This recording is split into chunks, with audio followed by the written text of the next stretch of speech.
Hey everybody, sorry it's been so long since we posted any videos. This was going to be our first trip overnight on the boat. Spent a week up at Catalina Island and got some pretty bad news when we got back. So honestly, I've just kind of found other things to do.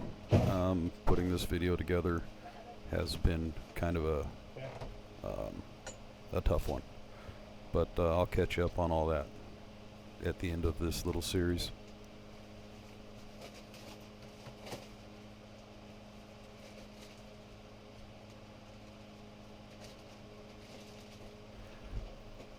This was going to be our first extended sail since we've owned Southern Cross. This was Labor Day of 2016. Right now we're just provisioning the boat with what we don't know if it's enough or too much stuff, but fortunately there's plenty of room on here to store stuff. Keep things organized and halfway easy to get to.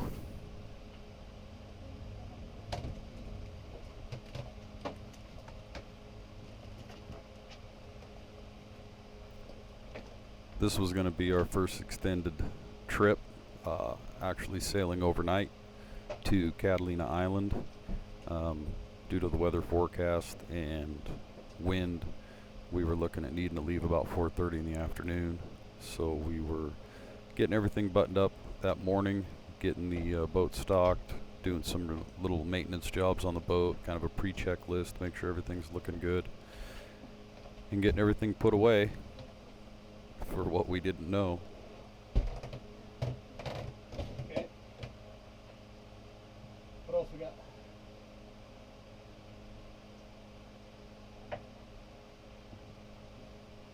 One of the things I like about Southern Cross is, if you notice, I'm standing there, I'm 6'2", and there's roughly about 6'3" to 6'6" feet of clearance walking around inside the boat. My wife's 5'4", so she's got plenty of room. Diesel. Come on. Come on. Good boy.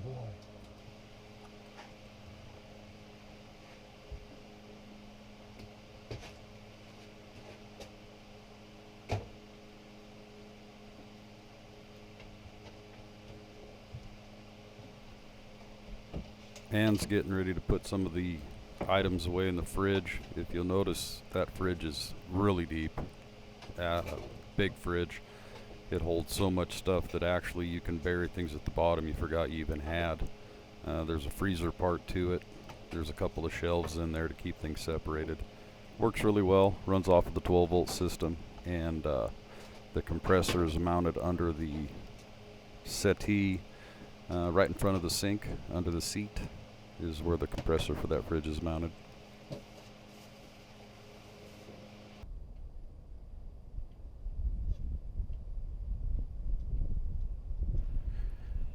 Anne's favorite job is getting hoisted up the mast in the bosun's chair and checking out the rigging, making sure the lights are working, the anchor light, steaming light, checking the fittings out for the shrouds and the stays, the wind instrument, just going through and making sure things are moving that are supposed to move, and things that aren't supposed to move are staying still.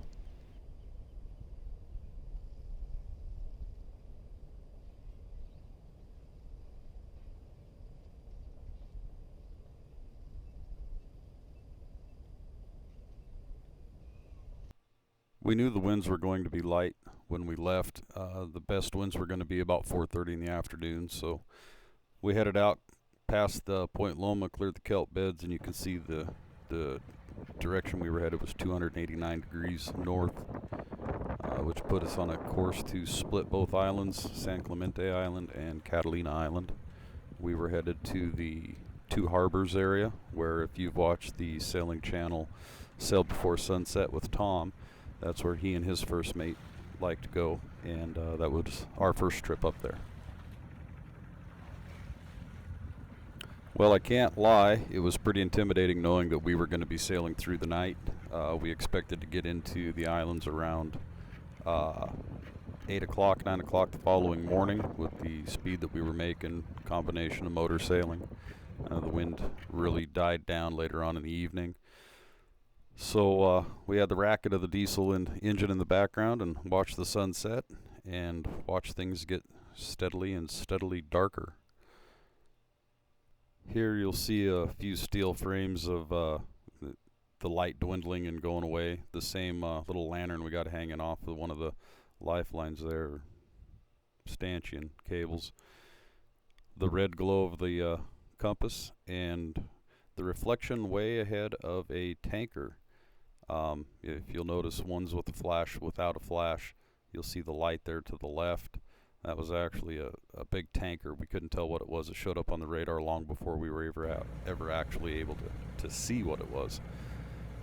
But you can see the reflection of the water, the light coming across the water towards the boat, towards our boat. And at that point, he was still probably about 4 miles away.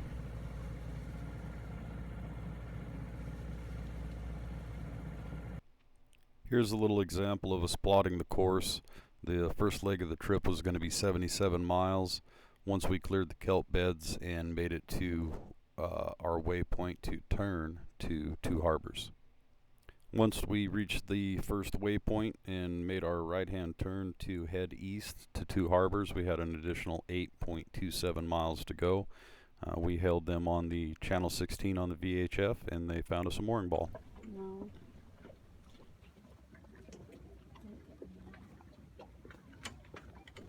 We arrived on Sunday morning, the end of Labor Day weekend, so actually the anchorage was fairly packed when we first got there, and by the next day, I think we were one of maybe 5-6 boats in the entire anchorage. Spent the next 5 days just kind of kicking back, relaxing, learning what it was to be dependent upon the Harbor John and having our dinghy and being able to get to and from the boat to shore, pick up little odds and ends, take Diesel out for a walk, let him stretch his legs, and then explore parts of the island.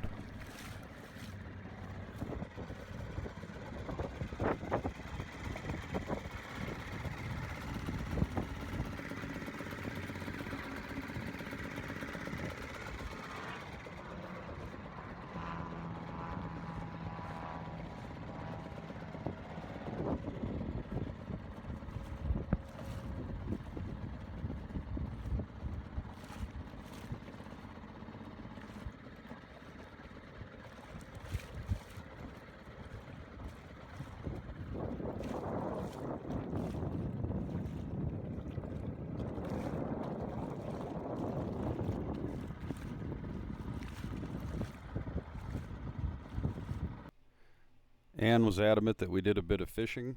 The boat next to us had given us a couple of clues on what they'd been using, and actually there was a lot of little fish to catch and release, and just kind of a peaceful day, enjoying our time and hanging out.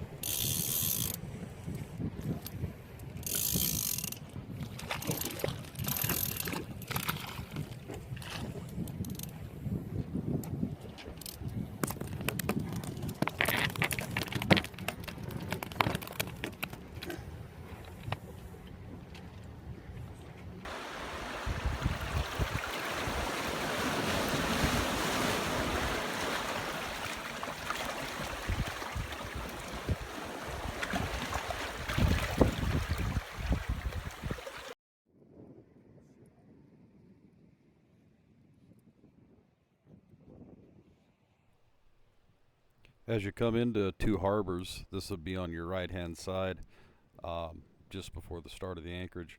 There's a path that leads you up to kind of a hike and trail and a good overview of the entire Two Harbors area. Heads right out to the left into the Pacific Ocean, headed west. You can see there's most of the boats are gone, just a few out there. Labor Day weekend had wrapped up. It was actually really quiet and nice. Walked out onto the island, visited the little shops and the little touristy area on the other side of Catalina Island over at Cat Harbor. But yeah, if you look out there, that's headed straight out into the Pacific.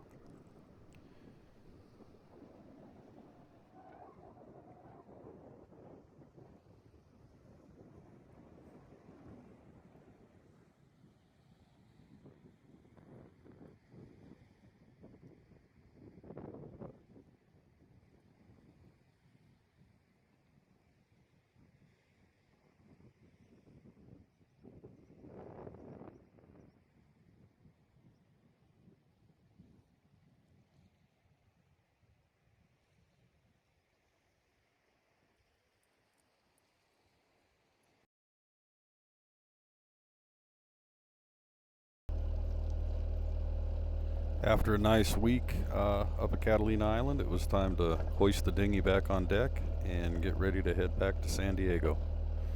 Uh, Weather forecast was light, hardly any wind, and calm seas all the way back.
It's 8 a.m.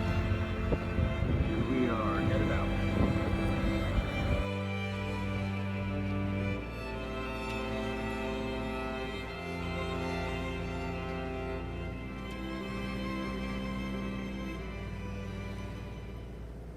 As we were headed out, a pod of dolphins were headed in. That's always cool to see.